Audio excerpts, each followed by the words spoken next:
What is going on, football fans? Back at it with another New York Giants video. And in this video, I am going to talk about the return of Golden Tate and the effect that he should have on this New York Giants offense. Of course, Golden Tate was signed by the New York Giants this offseason to I think it was about $36 million four-year contract, 22 of which was guaranteed after the departure of Odell Beckham. I do believe it carries they could cut him after 2 years. It'll only be a $5 million hit if they feel he does not fit the offense going forward. Now, one thing a lot of people were concerned with going in, and it was a fair concern, was they said, how is he going to fit? You've got two strong slot wide receivers now on the football team. Who's going to play on the exterior with a Sterling Shepard? And that is a fair concern. But Shepard, I think, has demonstrated the ability to catch some balls down the field so far this season. So I don't think that will be an interruption. And the Pat Shurmur offense we're going to get into in a second, but I think Golden Tate is a perfect fit. Of course, Tate missed the first 4 games due to that suspension where he was taking, I don't know, some kind of baby-making drug. I don't know. Either way, whether it was to cover up steroids, whether it wasn't, it's done with. The Giants are 2-2. Going into the year, if I would have told you the Giants would be 2-2 after 4, being that they open up in Dallas with an inexperienced defense, you probably sign up for that. And now we got a must-win game week 5, and Golden Tate is back. He is rested, and we're going to need him. It's all hands on deck, especially with Saquon Barkley out of the lineup. But one thing the New York Giants have done so well the last 2 weeks with Daniel Jones, as I said in my last video, has been converting on third downs. Well, Golden Tate is perfect for that.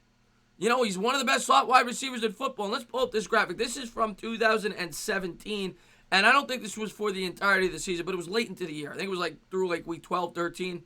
This is receivers catching balls out of the slot.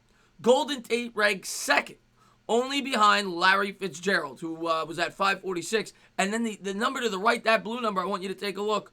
305 yards after the catch. Look how he compares to everybody else. Fitzgerald nobody's at 200.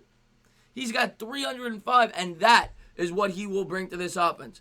That is what he will bring. Third down conversions. That has been such a big key to the Giants' success these last 2 weeks. He's only going to help that. This guy is built like an animal. He's built like a running back. He's a yak monster, and that is his strength. He's got sure hands. He's able to create separation on those short and intermediate routes, and he's able to make yards after the catch.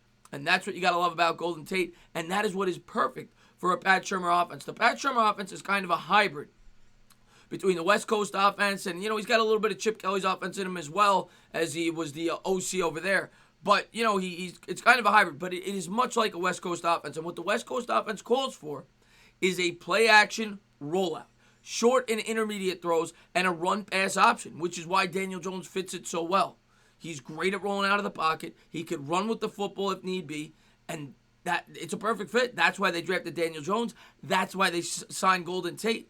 And Barkley is out, but it is going to be fun to watch this offense in full force. Now he's got all his weapons back in terms of the wide receiver position. You got Shepard, you got Tate, you got Ingram. Slayton has shown some ability to catch the deep ball. So now you have a receiver that could stretch the defense with Tate. You have a receiver you hope could run those intermediate routes with Shepard. Now you got Tate with the short routes over the middle and Ingram up the seam. So they got a full arsenal of weapons. Hopefully we can continue to run the ball properly. But Golden Tate is certainly going to help out a young quarterback. The best friend to a young quarterback is a sure-handed receiver who could convert on third down, and Golden Tate is going to bring that to the New York Giants, and I cannot wait to see what he does this week against the Minnesota Vikings. I'm looking forward to it. As always, if you liked what you watched, please subscribe, drop a comment, maybe give me a little thumbs up. Cheers.